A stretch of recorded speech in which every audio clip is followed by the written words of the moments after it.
მადლობა თქვენ. პრინციპში თქვენთანაც იგივე თემით დავიწყებ საუბარს, ეს შეეხება ბიძინა ივანიშვილს, რომელიც გამოჩნდა და გამოჩნდა თან ამ ფორმით ის ხვდება საამიროების, შეხვდა საამიროების პრეზიდენტს. თქვენ რას გეუბნებათ ეს კადრები? სხვათა შორის პირველი სტუმარი ამბობდა, რომ ამ კადრებშიც და სოციალურ ქსელშიც ბევრი ასეთი მოსაზრება წავიკითხე, რომ ცვლილებები არის გარდაუვალი სამთავრობო გუნდში და რომ შესაძლოა კობახიძე ჩაანაცვლოს მარიამ ქვრივიშვილმა თუ ბევრი ასეთი ინფორმაცია ყოველ ჯერზე ასე გვესმის ხოლმე, რამდენიც არწმუნოა ეს თქვენთვის. ეს გამოჩნდება კიდევ ერთხელ სალამი რუსთან მივესალმებით თქვენს მაყურებელს და პირიქით მადლობა თქვენ ჩართვისთვის. ეხლა ვის ჩაანაცვლებს ეს გამოჩნდება, მაგრამ რეალურად ამითი ჩვენთვის როგორც საქართველოს მოქალაქეებისთვის და საქართველოსთვის როგორც სახელმწიფოსთვის რამე იცვლება თუ არა, ეს არის მნიშვნელოვანი. კობახიძის ნაცვლად სხვა იქნება თუ არ იქნება, ამას ხო არსებითი მნიშვნელობა არ აქვს. მთავარი არის სისტემა და სისტემის ვერტიკალი და ვერტიკალში მყოფი მთავარი ადამიანი.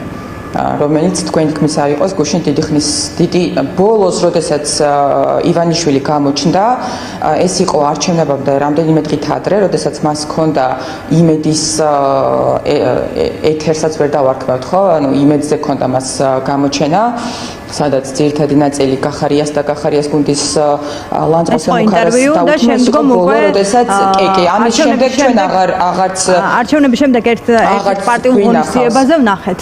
თუმცა მაგრამ მე ვამბობ რაღაცა ესეთი ოფიციალური ოფიციალური გამოჩენა არ ქონია და ეს იყო ნამდვილად პირველი ესეთი შემთხვევა და ამისი საინტერესოა კიდეც ალბათ ამ მომრჩეველსაც არ ვიცი, ყველასთვის შეიძლება საინტერესო იყოს ეს ბუნებრივიც არის, როცა ადამიანი არ ჩანს და არის გადაწყვეტილების მიმღები. მე აგერ უკვე 7 წელია ჟურნალისტიკაში ვარ და ჩვენს ქვეყანაში ვინც იღებს მთავარ გადაწყვეტილებას, მხოლოდ რამდენჯერმე მყავს ნანახი, არათუ რაიმე კომუნიკაცია. და ბუნებრივი არის საინტერესო. გამოჩნდა და რას გვეუბნება ეს კადრები? გადაწყვეტილება რომ შეხვდეს საამიროების პრეზიდენტს და მდგომარეობა. შეიძლება ის რაღაც არ ჩანდეს ყველა გამომეტყველებით, თუმცა მაინც ხეულის ენა თუ რაღაც ჟესტიკულაცია გვეუბნება ხოლმე ადამიანი დასუსტებულია, შეშინებულია, გასაქცევად გამზადებულია თუ მოდი ესე ვთქვათ. არა, მე ზოგადად ყოველთვის წინააღმდეგი ვარ, მე პირადადაც როგორც ანა ბუჩუკური და ასევე ჩვენი გუნდი ზოგადად აი რაღაც ეგრეთ წოდებულ wishful thinking-ს რომ უწოდებენ, ანუ რაღაცა ინტერპრეტაციების მიცემა იმის მიხედვით ჩვენ რა გვაწყობს, ეს არ არის სწორი. ჩვენ ფაქტებით უნდა ვიმსჯელოთ და ფაქტებს უნდა გავყოთ და ფაქტები უნდა შევაფასოთ და არა ის ვის რა გამომეტყველება აქვს და ვის ჭაღარა მოემატა თუ ნაოჭი მოემატა სახეზე. ეს უბრალოდ სერიოზული არ არის. რაც შეეხება თვითონ გამოჩენის, თქვენ პირველ კითხვას დაუბრუნდები, აი თქვენთვის რას ნიშნავს ეს გამოჩენა? ორ რამეს. პირველი კიდევ ერთი დადასტურება, რომ ერთადერთი ადამიანი არის გადაწყვეტილების მიმღები ამ ქვეყანაში, ვერტიკალის თავი და ეს გამოჩნდა კიდევ ერთხელ და მეორე ფულის ინტერესი. რატომ მაინც და მაინც საამიროების პრეზიდენტთან ფულის ინტერესი დადასტურდა კიდევ ერთხელ? იმიტომ რომ თელი საწყისი ამ ადამიანისთვის არის ფული. მისი პერსონალური ინტერესები და მისი ფულისადმი ინტერესი. გუშინდელი ეს კადრებიც ამის დასტური იყო. ერთადერთი რაც აი სხეულის ენა ახსენეთ, ერთადერთი რაზეც არ შემიძლია ყურადღება არ გავამახვილო, იმიტომ რომ ჩემთვის მოქალაქისთვის ძალიან ესეთი უხერხული სანახავი იყო, როგორ აი ამ ფულის ინტერესის გამო, როგორ რაღაცნაირად ქედმოხრილი არის ის ფულთან.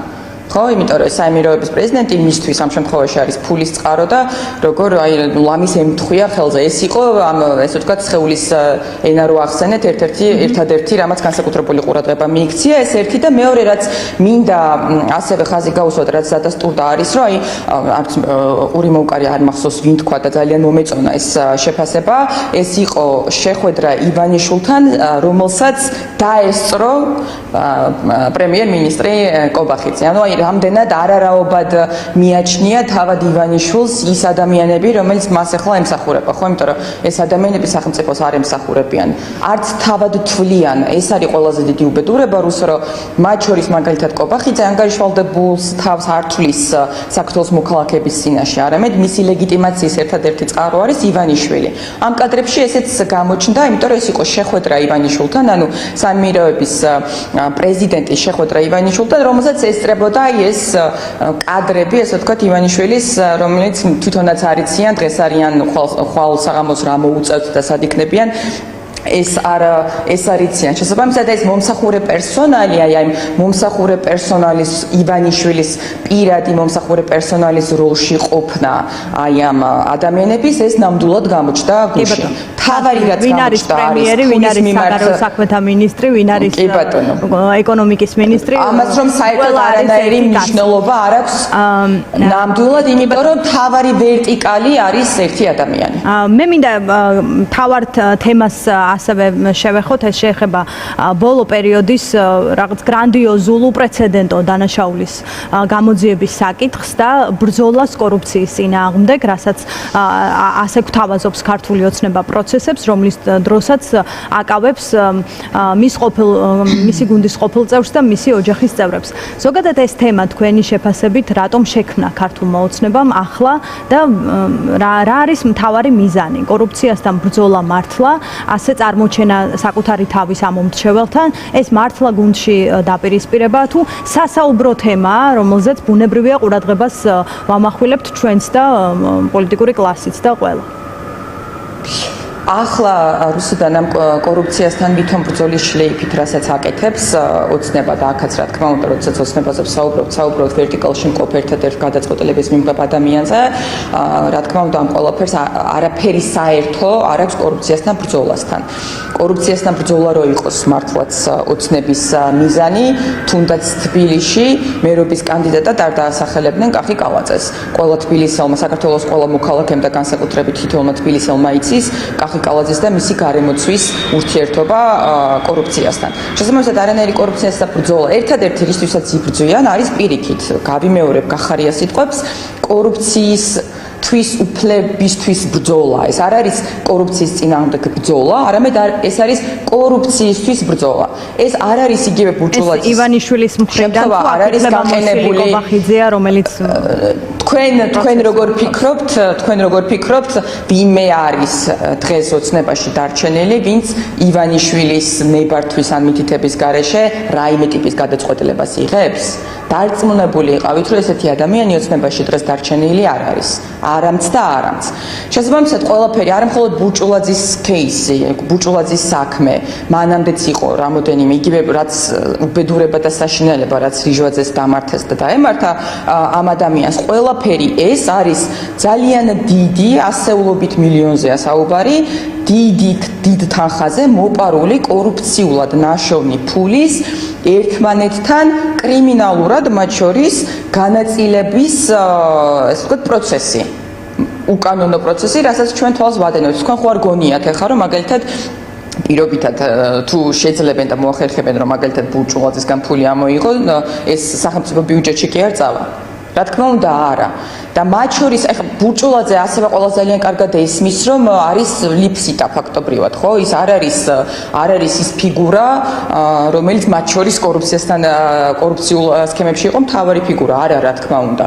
და ასევე ყველა ძალიან კარგად ესმის და ყველა ძალიან კარგად იცის ძალიან პატარა ეს ქალაქი არის ეს ქალაქი არის ძალიან პატარა, ვინ რა სქემაშია, მათ შორის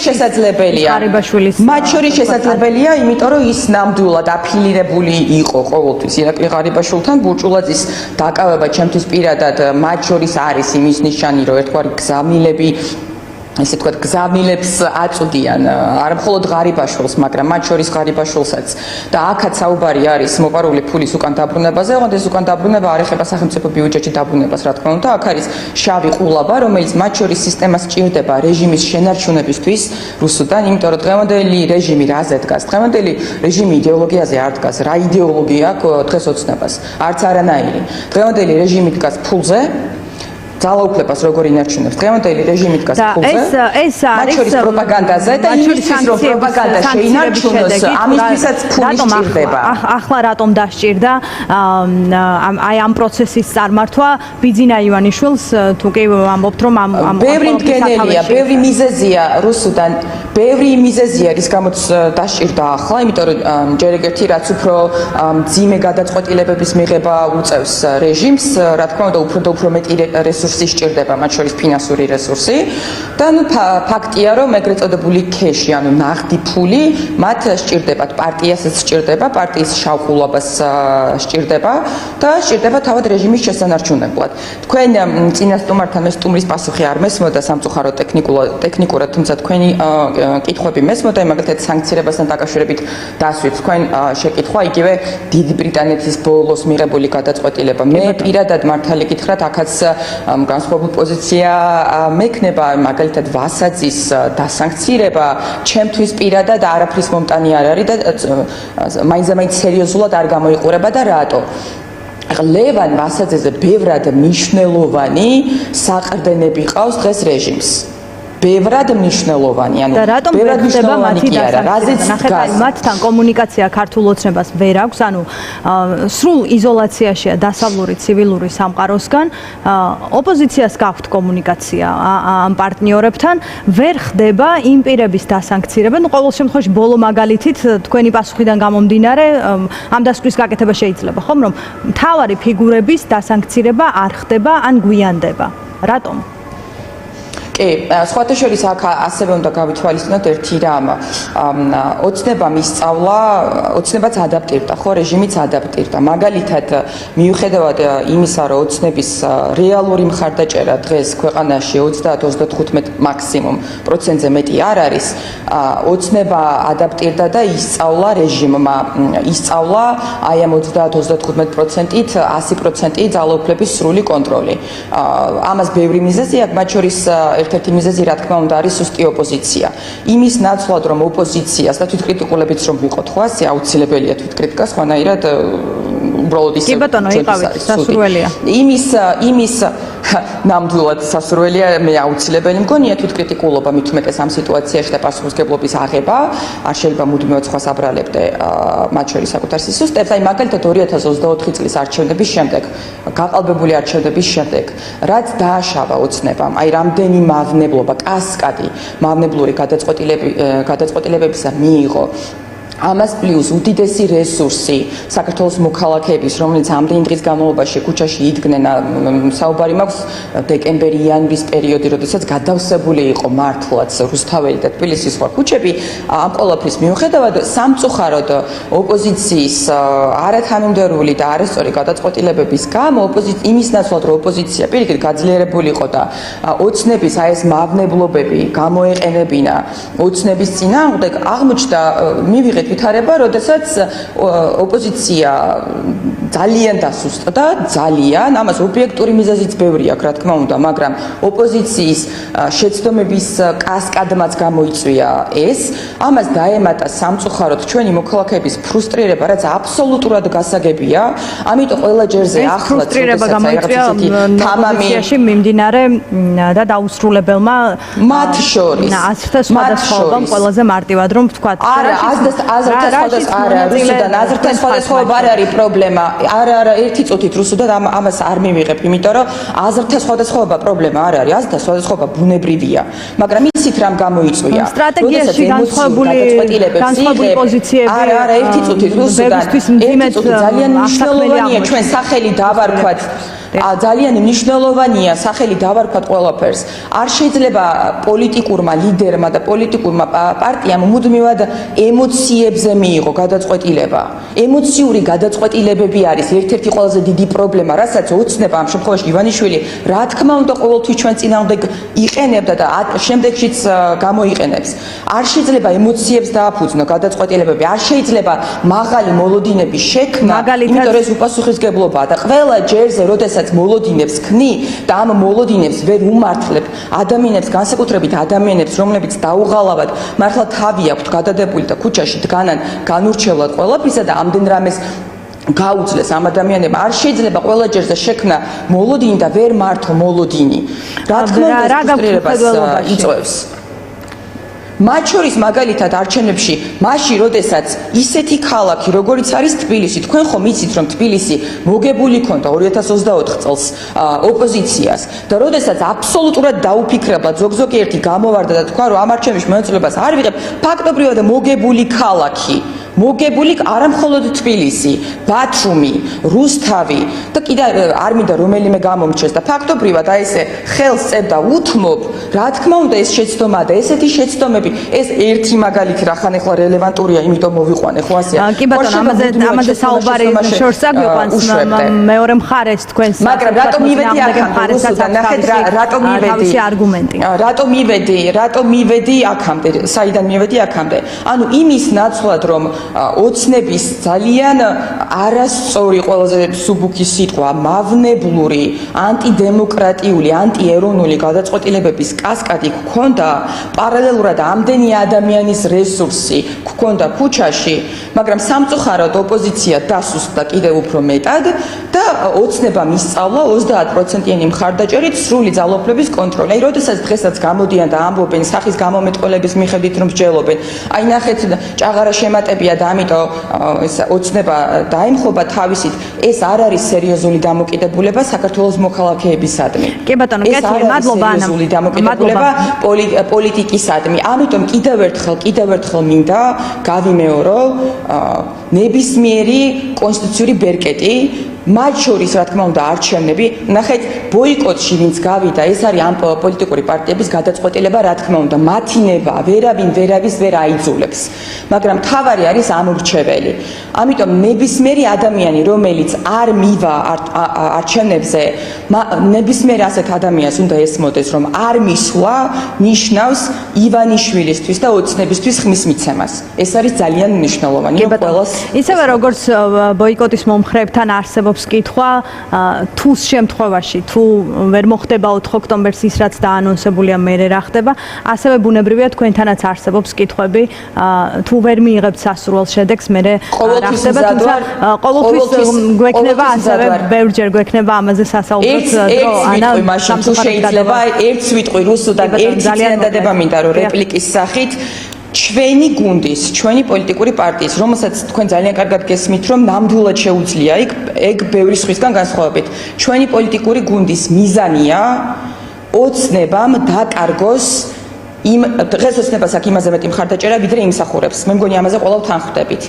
ოცნებამ დაკარგოს ელექტორატი და ჩვენ ეს შეგვიძლია. ყველას ესმის რომ ჩვენ ეს შეგვიძლია. აი ეს არის ჩვენი მიზანი ნამდვილად მათ შორის ამ არჩევნებზე. მადლობა ანა ბუჩუკურს, გახარია საქართველოსთვის პარტიის ერთ-ერთი ლიდერი იყო ჩვენთან ხაზზე.